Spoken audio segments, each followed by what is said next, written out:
I work in customer service for an online store that sells custom furniture. Most of my days are spent handling refunds, tracking lost packages, and explaining why a couch can't be delivered overnight. But every now and then, I get requests that make me question reality. Last week, a customer asked if we could carve a hidden compartment into a table to store valuables in case of emergencies. That seemed reasonable until he specified that the compartment needed to be big enough for a person. I asked him to clarify, assuming he meant for a pet or storage space. But no, he insisted that the table must accommodate full-grown adult, ideally with air holes.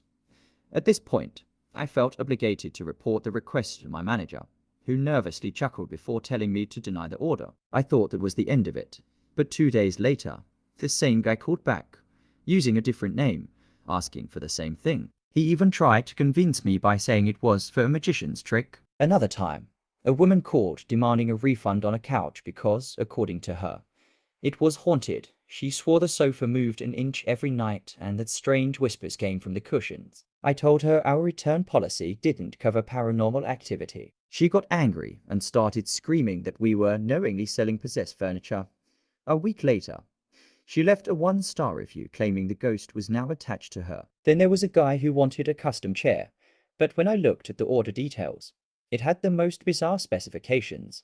The seat had to be exactly 13 inches high, the armrests at a perfect 33-degree angle, and the wood type had to be from a tree that had witnessed a lightning strike. I asked him why, and he only said, "It's for an experiment." You wouldn't understand. Needless to say, we rejected that order too. One of the most unsettling calls I ever got was from a man whispering in an urgent voice, "Do you sell beds with lockable lids?" Confused, I asked if he meant something like a storage bed. No, he insisted. I mean a bed you can close from the outside. I told him we don't sell anything like that, and he simply sighed, muttering, "That's a shame. I really needed one." Then he hung up before I could ask any more questions. Some requests are just plain weird, like the guy who wanted a bookshelf with secret switches that would open a hidden door. That's actually pretty cool, I admitted. But he cut me off and whispered, "It needs to be strong enough to stop them." When I asked who they were, he refused to say. Just told me to make sure the wood was bulletproof. I don't know what he was dealing with, but I didn't press further. Even my coworkers have their own horror stories. One of them got a request for a dining table with a perfectly flat, seamless top, but when they read the fine print, the customer had specified that it should leave no fingerprints. Another got a call from a man asking if we could make a wardrobe with an untraceable compartment. When asked what that meant, the guy simply responded, "One that doesn't exist on paper." After working this job for a while, nothing surprises me anymore. People are strange, and their furniture requests are even stranger. I've started to believe that some of our customers aren't just regular people redecorating their homes. Some of them are hiding things, or hiding from things. Either way, I don't ask questions anymore. I just process the orders and hope I never see one of our products on the news.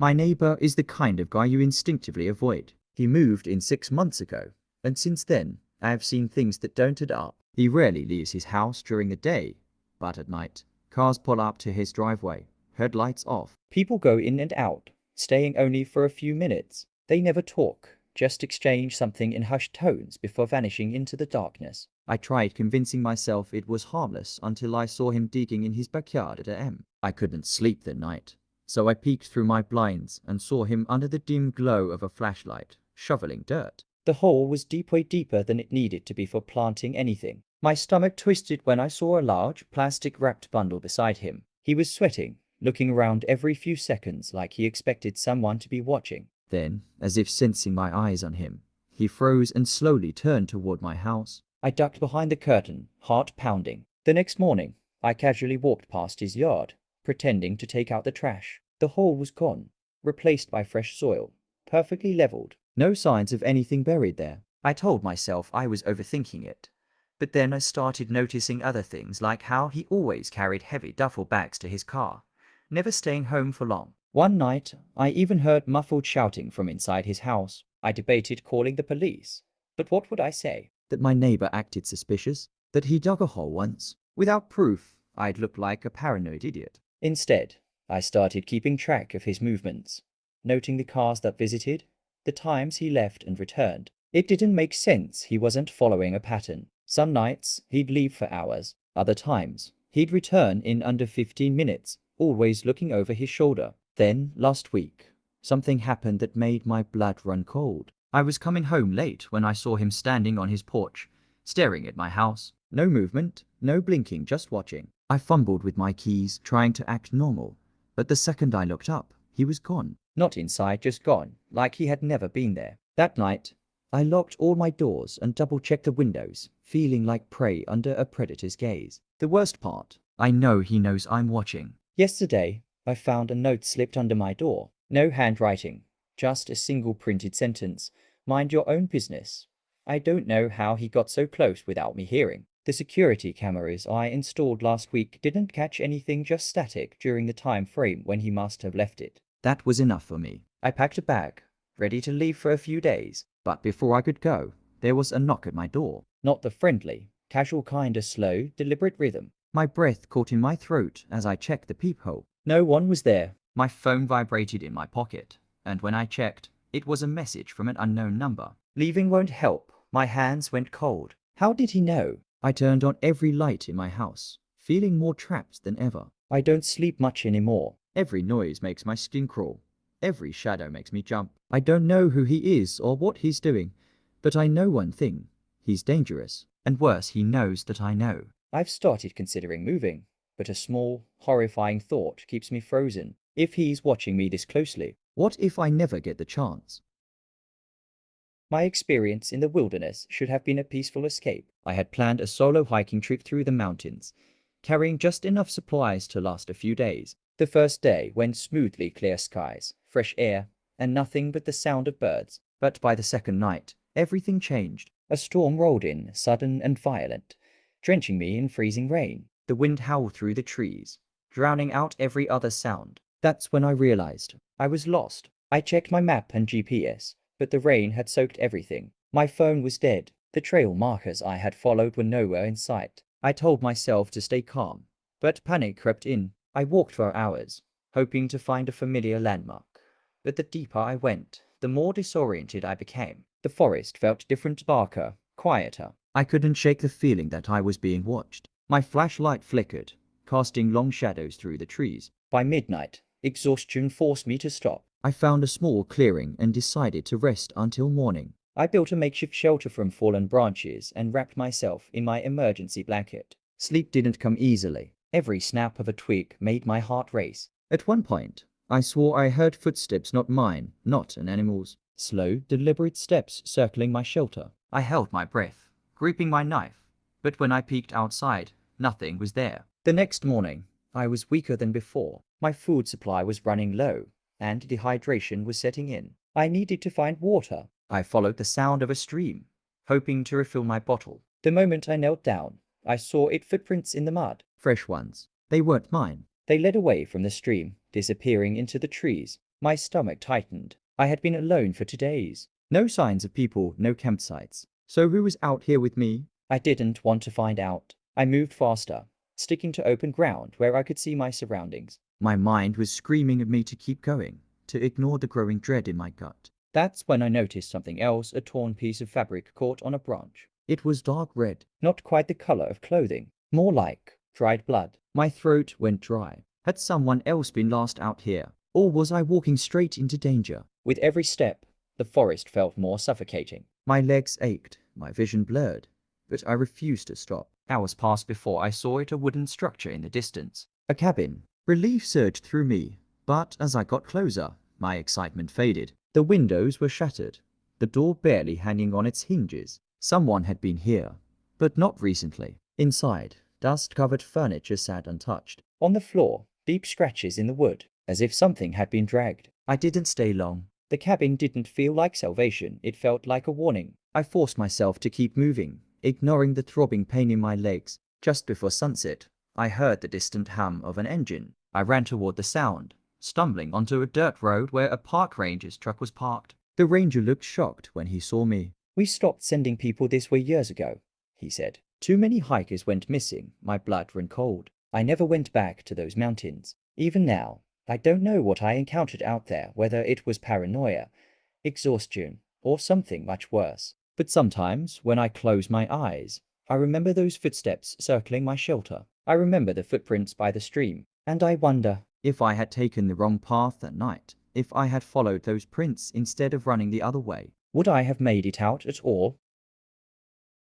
I found something strange in the old house the day I moved in. The place had been abandoned for years, covered in dust and decay, but I loved its eerie charm. As I explored, I noticed an odd inconsistency in the hallway. The wall near the staircase didn't align with the house's layout. I knocked on it, expecting solid wood, but it sounded hollow. That's when I saw the faint outline of a doorway, covered in peeling wallpaper, as if someone had sealed it long ago. Curiosity got the better of me. I grabbed a crowbar and pried at the edges. The wood groaned in protest before finally giving way, revealing a narrow passage coated in dust. The air inside was thick, stale, carrying the scent of rot and something metallic. My flashlight flickered as I stepped inside, illuminating a small, windowless room. In the center stood an old wooden chair, facing the wall. Chains were bolted to the floor beside it. As I stepped closer, I saw deep scratches gouged into the walls. Desperate, uneven marks, as if someone had clawed at the wood. My stomach tightened. Why would someone seal off a room like this? And why had no one mentioned it before? On the floor, half buried under debris, I found a bundle of old papers. The ink had faded, but I could still make out some words. Keep the door shut. Don't listen to it. My hands trembled. Listen to what? That night, I locked the room and tried to ignore the uneasy feeling creeping over me. But as I lay in bed, something woke me, a faint scratching sound. My breath hitched. It was coming from inside the walled-off room. Slow, deliberate scratches, like fingernails against wood. I told myself it was just my imagination, but the longer I listened, the clearer it became. I wasn't alone in this house. Something was still in that room. I forced myself to check in the morning. The chair was exactly where I had left it. The chains were untouched, but the scratches on the wall, they were fresh. A deep, jagged line that hadn't been there before. My pulse pounded as I backed away. I wanted to believe it was a trick of the light, but I knew better. Something in this house didn't want to be forgotten, and I had let it out.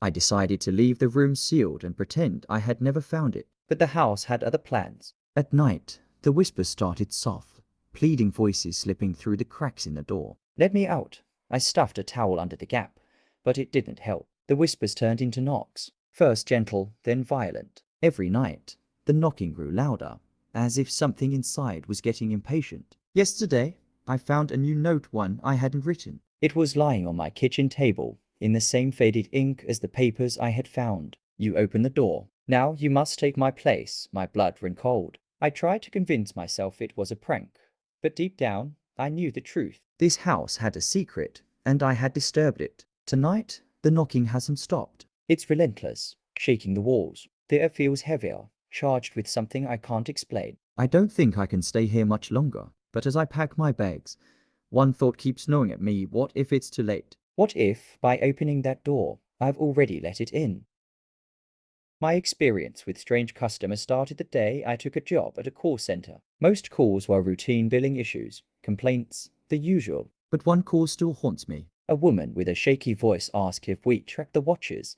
I assumed she meant online tracking and started explaining privacy policies. But she interrupted. No, no. The ones behind the screen. The ones that whisper when the lights go out. My stomach tightened. This wasn't normal. She sounded terrified, whispering like someone was listening. They're watching right now, she said. I can see them in the reflection. My hands felt clammy. I asked if she needed help, but she only repeated, they know I called. Then the line went dead. I checked the call log, no number, no trace. It was like she had never called. I tried to shake it off, but that night, as I closed my laptop, I noticed something, a faint whisper through my headphones. At the hospital where I worked, we had our fair share of old patients, but one in particular still unsettles me. A man was admitted with no ID, no records, nothing. He just appeared in the dazed, muttering in a language no one recognized. His vitals were stable, but every few hours, he would sit up, stare at the ceiling, and whisper a series of numbers.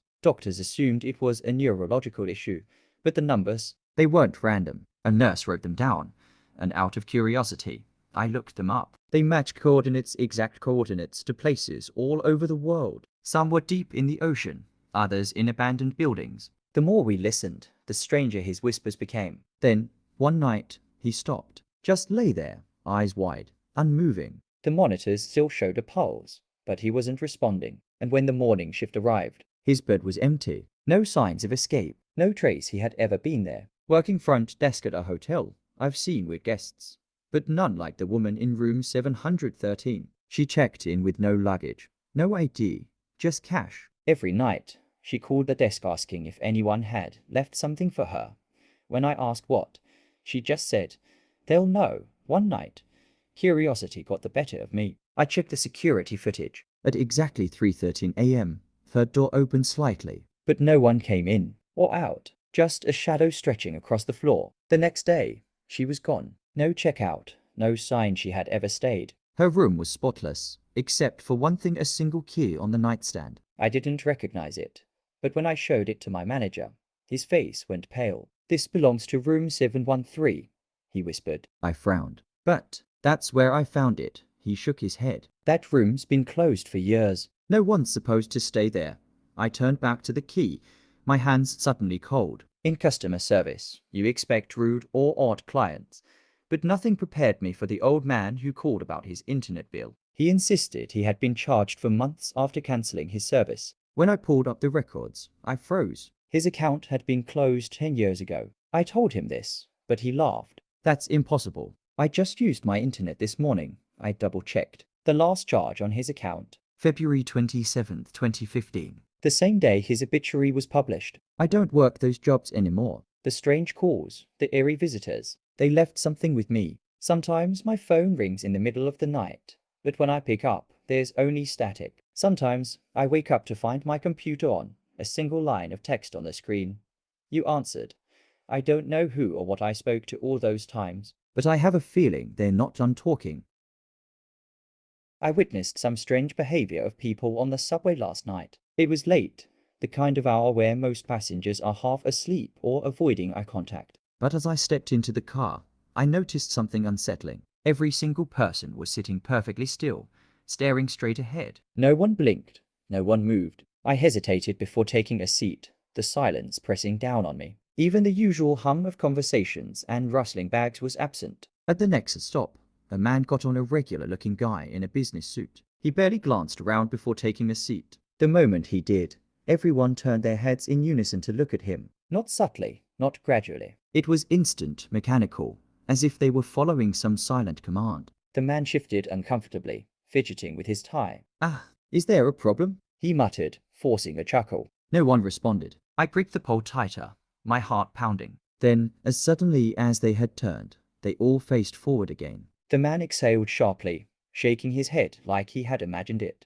But I hadn't. I had seen it too. When the train lurched forward, I caught something else, a reflection in the window. Their faces were still turned toward him in the glass, though in reality, they were staring straight ahead. My stomach twisted. That was unnormal. The next few stops passed in eerie silence. The man kept glancing around, growing more anxious. Finally, he stood up, muttering, "I'll take another train." The moment he moved, every head snapped back toward him. This time, their mouths opened slightly, as if about to speak, but no words came out. He bolted for the door just as it slid open, practically leaping onto the platform. The doors closed behind him, and that's when it happened. The entire car exhaled in unison, a long, slow breath, like a sigh of relief. Then, as if nothing had happened, they returned to normal. A woman pulled out her phone. A man adjusted his jacket. Someone else coughed. It was as if the last few minutes had been erased. I wanted to ask Armand what was going on, but I was too afraid. I just sat there, frozen, pretending I hadn't seen anything. At my stop, I practically ran of the train, my pulse hammering. I turned back as the doors closed, expecting to see those blank faces watching me. But no one was looking. They were just normal passengers again. Had I imagined it? Had it been some kind of bizarre prank? I tried to shake it off, but my skin still crawled. Something about the way they moved too synchronized, too unnatural lingered in my mind. That night, I couldn't sleep. Every time I closed my eyes, I saw their faces in the reflection. I told myself it was just my imagination running wild. But then I got a text from an unknown number. Just 3 words, "Don't look back." My hands went cold. I hadn't told anyone what happened. How did they know? My phone buzzed again, another message. "Next time, they'll notice you." I turned off my phone, heart racing. Now, I avoid the subway whenever I can. But sometimes, when I pass a station, I see them. The same blank faces, the same empty stares, always still, always watching, and I can't shake the feeling that one day, they won't let me leave.